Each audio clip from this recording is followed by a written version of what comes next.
আসসালামু আলাইকুম। বাংলা সাহিত্যের মধ্যযুগ পর্ব ২, বাংলা ভাষা ও সাহিত্য জিজ্ঞাসা ডক্টর সৌমিত্র শেখর স্যারের বই এবং বিগত সালের প্রশ্ন নিয়ে এই ভিডিওটি সাজানো। সেরা প্রস্তুতির জন্য এই ভিডিওটি দেখতে পারেন। আশা করি আপনি সফল হবেন ইনশাআল্লাহ। ১ নম্বর প্রশ্ন, কোন মহাপুরুষ বাংলা সাহিত্যে একটি পংক্তি না লিখেও তার নামে একটি যুগের সৃষ্টি হয়েছে? উত্তর, শ্রী চৈতন্য দেব। শ্রী চৈতন্য দেবের জন্ম কত সালে? উত্তর, ১৪৮৬ সালে। শ্রী চৈতন্য দেবের মৃত্যু কত সালে? উত্তর, ১৫৩৩ সালে। শ্রী চৈতন্য দেবের জন্ম কোথায়? উত্তর, নবদ্বীপ। শ্রী চৈতন্য দেবের মৃত্যু কোথায়? উত্তর, পুরী।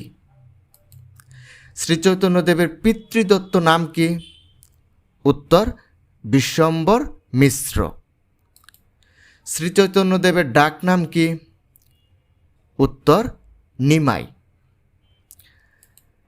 জীবে দয়া, ঈশ্বরে ভক্তি এবং সকলের অধিকার কে প্রচার করেন? উত্তর, শ্রী চৈতন্য দেব। বাঙালির সাজাত্যবোধ ও নিজ সংস্কৃতি রক্ষিত হয় কার কল্যাণে? উত্তর, শ্রী চৈতন্য দেব। বৈষ্ণব সাহিত্য কত প্রকার? উত্তর, বৈষ্ণব সাহিত্য ৩ প্রকার। বৈষ্ণব সাহিত্যের প্রকারভেদ কোনটি?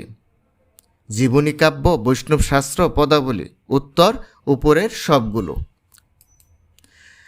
কার জীবনী রচনার মধ্য দিয়ে বাংলা জীবনী সাহিত্য রচনা আরম্ভ হয়? উত্তর, শ্রী চৈতন্যদেবের জীবনী রচনার মধ্য দিয়ে বাংলায় জীবনী সাহিত্য রচনা আরম্ভ হয়। বাংলায় চৈতন্যদেবের প্রথম জীবনী গ্রন্থের নাম কি? উত্তর, চৈতন্য ভাগবত। বাংলায় চৈতন্যদেবের প্রথম জীবনী গ্রন্থের লেখক কে? উত্তর, বৃন্দাবন দাস। হিউম্যান ইন্টারেস্ট, মানবরস চৈতন্য ভাগবতে তাতে অভাব নেই উক্তিটি কার? উত্তর, গোপাল হালদারের। বাংলায় চৈতন্যদেবের দ্বিতীয় জীবনী গ্রন্থের নাম কি? উত্তর, চৈতন্য মঙ্গল। বাংলায় চৈতন্যদেবের দ্বিতীয় জীবনী গ্রন্থের লেখক কে? উত্তর, লোচন দাস। বাংলা ভাষায় অদ্বিতীয় ও সর্বাপেক্ষা তত্ত্ববহুল চৈতন্য জীবনী কোনটি? উত্তর, চৈতন্য চরিতামৃত। বাংলা ভাষায় অদ্বিতীয় ও সর্বাপেক্ষা তত্ত্ববহুল চৈতন্য জীবনীর লেখক কে? উত্তর, কৃষ্ণদাস কবিরাজ। বাংলা সাহিত্যে কোন সময়কে চৈতন্য যুগ বলা হয়? উত্তর, ১৫০০ থেকে ১৭০০ খ্রিস্টাব্দ পর্যন্ত সময়কে বাংলা সাহিত্যে চৈতন্য যুগ বলা হয়। কর্চা কথাটির আধুনিক অর্থ কী? কর্চা কথাটির আধুনিক অর্থ হচ্ছে দিনলিপি বা ডায়েরি। চৈতন্যদেবের জীবনী গ্রন্থকে কি বলে অভিহিত করা হয়? উত্তর, কর্চা। স্বর গোস্বামী কার ভক্ত ও শিষ্য ছিলেন? উত্তর, শ্রী চৈতন্য দেব। কোন গ্রন্থে প্রথম স্বর গোস্বামী বা ছয় গোসাই এর পরিচয় পাওয়া যায়? উত্তর, চৈতন্য চরিতামৃত গ্রন্থে। একটানা নির্দিষ্ট স্তরে একটি পদ গান করলে তাকে কি বলে? উত্তর, ধোয়া বলে। গৌরচন্দ্রিকার শ্রেষ্ঠ পদকর্তাকে? উত্তর, গোবিন্দ দাস। বাংলায় বৈষ্ণব ধর্মের প্রসার ঘটে কার মাধ্যমে? উত্তর, শ্রী চৈতন্য দেবের মাধ্যমে। বৈষ্ণব পদাবলীর আদি রচয়িতাকে? উত্তর, বিদ্যাপতি। বৈষ্ণব পদাবলীর প্রথম অবাঙালি কবিকে? উত্তর, বিদ্যাপতি। বৈষ্ণব পদাবলীর প্রথম বাঙালি কবিকে? উত্তর, চণ্ডীদাস। বাংলা ভাষায় বৈষ্ণব পদাবলীর আদি রচয়িতাকে? উত্তর, চণ্ডীদাস। আদি সংস্কৃত বৈষ্ণব পদাবলীর নিদর্শন গীত গোবিন্দম কাব্যটি কার? উত্তর, জয়দেবের। মৈথিল কোকিল কাকে বলা হয়? উত্তর, বিদ্যাপতি। মিথিলার রাজসভার কবিকে? উত্তর, বিদ্যাপতি। পূর্বরাগের শ্রেষ্ঠ পদকর্তাকে? উত্তর চণ্ডীদাস। বৈষ্ণব পদাবলিতে কত প্রকার অভিসারের কথা আছে? উত্তর 8 প্রকার। রাধাকৃষ্ণের বিচ্ছেদজনিত বিরহ অবস্থাকে কোন ধরনের শৃঙ্গার বলা হয়? উত্তর বিপ্রলব্ধ শৃঙ্গার। কোন পদাবলী চির বিরহের বা চির বিচ্ছেদ আর্তিমূলক পদাবলী? উত্তর মাথুর পদাবলী। বৈষ্ণব পদাবলীতে নায়িকা রাধার কয়টি অবস্থা লক্ষণীয়? উত্তর 8টি। বৈষ্ণব পদাবলীতে সমর্থা নায়িকাদের মধ্যে কে শ্রেষ্ঠ? উত্তর রাধা। নায়কের প্রতীক্ষারত নায়িকার অত্যন্ত কোপিত অবস্থাকে কি বলা হয়? উত্তর খণ্ডিতা। চণ্ডীমঙ্গল কাব্যের আদি কবিকে? উত্তর মানিক দত্ত। চণ্ডীমঙ্গল কাব্যের শ্রেষ্ঠ কবিকে? উত্তর মুকুন্দরাম চক্রবর্তী। কবি মানিক দত্ত কোন শতকের কবি? উত্তর 14দশ শতকের কবি। কবি মুকুন্দরাম চক্রবর্তী, যার জন্ম 1540 সালে, মৃত্যু 1604 সালে, অর্থাৎ কবি মুকুন্দরাম চক্রবর্তী কোন শতকের কবি? উত্তর 16 শতকের কবি। চৈতন্য উত্তরকালে কবি নন কে? উত্তর চৈতন্য উত্তরকালের কবি নন মানিক দত্ত, অর্থাৎ চৈতন্য পূর্ববর্তীকালের কবি হচ্ছে মানিক দত্ত। তাহলে চৈতন্য উত্তরকালের কবি নন কে? ডবল হয়ে গেছে প্রশ্ন। তাহলে চৈতন্য উত্তরকালে এটা হবে না, চৈতন্য পূর্বকালের কবি কে? উত্তর হবে কে? মানিক দত্ত। আর সবাই চৈতন্য উত্তরকালের কবি। শারদাচরিত কাব্যের রচয়িতাকে? উত্তর দ্বিজ মাধব। চণ্ডীমঙ্গল কাব্য কোন লৌকিক পৌরাণিক দেবীর পূজা প্রচারের কাহিনী অবলম্বনে রচিত? উত্তর চণ্ডী। চণ্ডীমঙ্গল এর প্রথম উপাখ্যানে কোন কাহিনী বর্ণিত হয়েছে? উত্তর কালকেতু ও ফুল্লরার। চণ্ডীমঙ্গল এর দ্বিতীয় উপাখ্যানে কোন কাহিনী বর্ণিত হয়েছে? উত্তর লহনা, খুল্লনা ও দনপতি সদাগরের। চণ্ডী দেবীর কৃপায় কে ধনপ্রাপ্তি, নতুন রাজ্যপত্তন, হারানো রাজ্য ফিরে পায়? উত্তর কালকেতু। চণ্ডীমঙ্গল কাব্যে বেদ দম্পতি কে? উত্তর কালকেতু ও ফুল্লরা। চণ্ডীমঙ্গল কাব্যের সবচেয়ে ধূর্ত ও কূটকৌশলী চরিত্র কোনটি? উত্তর ভারুদত্ত। কার কূটকৌশলের কারণে কালকেতু রাজ্য হারায়? উত্তর ভারুদত্তের। কে সোনারূপার ব্যবসায় ধূর্ত বণিক হিসেবে পরিচিত? উত্তর মুরারি শীল। চট্টগ্রামের কবি দ্বিজ রামদেব চণ্ডী আখ্যায়িকা অবলম্বনে কোন কাব্যটি রচনা করেন? উত্তর অভয়া মঙ্গল। রাজা রঘুনাথ রায় কাকে কবিকঙ্কন উপাধি প্রদান করেন? উত্তর মুকুন্দরাম চক্রবর্তীকে। কবি মুকুন্দরাম চক্রবর্তী চণ্ডীমঙ্গল কাব্যের অপর নাম কি? উত্তর অভয়া মঙ্গল। কবি মুকুন্দরাম চক্রবর্তী কোথায় জন্মগ্রহণ করেন? উত্তর দামুন্না গ্রাম, বর্ধমান। কে মেদিনীপুরের রাজা রঘুনাথ রায়ের অনুরোধে চণ্ডীমঙ্গল কাব্য রচনা করেন?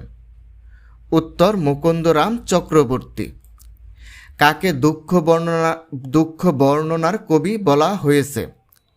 উত্তর মুকুন্দরাম চক্রবর্তীকে দুঃখ বর্ণনার কবি বলা হয়েছে। মধ্যযুগের বাংলা সাহিত্যের মানব রসের প্রথম ও একমাত্র স্রষ্টাকে? উত্তর মুকুন্দরাম চক্রবর্তী। আধুনিককালে জন্মালে মুকুন্দরাম কবি না হয়ে কি হতেন বলে মনে করা হয়? উত্তর ঔপন্যাসিক। মুকুন্দরাম সৃষ্ট কোন চরিত্রগুলোকে সর্বাপেক্ষা জীবন্ত চরিত্র বলা হয়? ভেনে মুরারি শীল, দাসী দুর্বলা, ভারুদত্ত? উত্তর উপরের সবগুলো। পৃথিবীতে কয়টি জাত মহাকাব্য আছে? উত্তর পৃথিবীতে 4টি জাত মহাকাব্য আছে। কোনটি জাত মহাকাব্য নয়? ইলিয়াড, ওডিসি, রামায়ণ, মহাভারত এগুলো হচ্ছে জাত মহাকাব্য, কিন্তু মেঘনাদ বধ এটা লেখা হয়েছে, অর্থাৎ এটা জাত মহাকাব্য নয়, এটা সাহিত্যিক মহাকাব্য। মহাভারত কোন ভাষায় লেখা?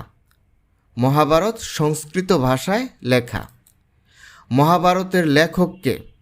উত্তর, মহাভারতের লেখক হচ্ছে কৃষ্ণদ্বৈপায়ন ব্যাসদেব।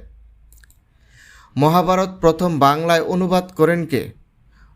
উত্তর, কবীন্দ্র পরমেশ্বর। কার মহাভারতকে পরাগলি মহাভারত বলা হয়? উত্তর, কবীন্দ্র পরমেশ্বরের মহাভারতকে পরাগলি মহাভারত বলা হয়। পরাগল খাঁ কার সেনাপতি ছিলেন? উত্তর, আলাউদ্দিন হোসেন শাহের সেনাপতি ছিলেন। বিজয় পাণ্ডব কথা অথবা ভারত পাঁচালী মহাভারতের রচয়িতাকে? উত্তর, কবীন্দ্র পরমেশ্বর। ছুটিখানি পৃষ্ঠপোষকতায় কে মহাভারত অনুবাদ ও রচনা করেন? উত্তর, শ্রীকর নন্দী। মহাভারতের অনুবাদ গ্রন্থ ভারত পাঁচালী এর রচয়িতাকে? উত্তর, শ্রীকর নন্দী। মহাভারতের কোন অনুবাদ গ্রন্থকে ছুটিখানি মহাভারতও বলা হয়? উত্তর, ভারত পাঁচালীকেও ছুটিখানি মহাভারতও বলা হয়। বিজয় পাণ্ডব কথা অথবা ভারত পাঁচালী মহাভারতের রচনা কাল কোন সময়? উত্তর, ষোড়শ শতাব্দীতে। মহাভারতের শ্রেষ্ঠ অনুবাদকের নাম কি? উত্তর, কাশিরাম দাস। কাশিরাম দাসের কাশিদাসী মহাভারত বা ভারত পাঁচালী মহাভারতের রচনাকাল কোন সময়? উত্তর, ষোড়শ থেকে সপ্তদশ শতাব্দী। কাশিরাম দাস ভারত পাঁচালী মহাভারতের কতটি পর্ব অনুবাদ করেছিলেন? উত্তর, 4টি পর্ব অনুবাদ করেছিলেন। চৈতন্য পূর্ববর্তী কোন বাঙালি মহাভারতের অনুবাদক নন? উত্তর, কাশিরাম দাস। চৈতন্য পূর্ববর্তী কোন বাঙালি মহাভারতের অনুবাদক?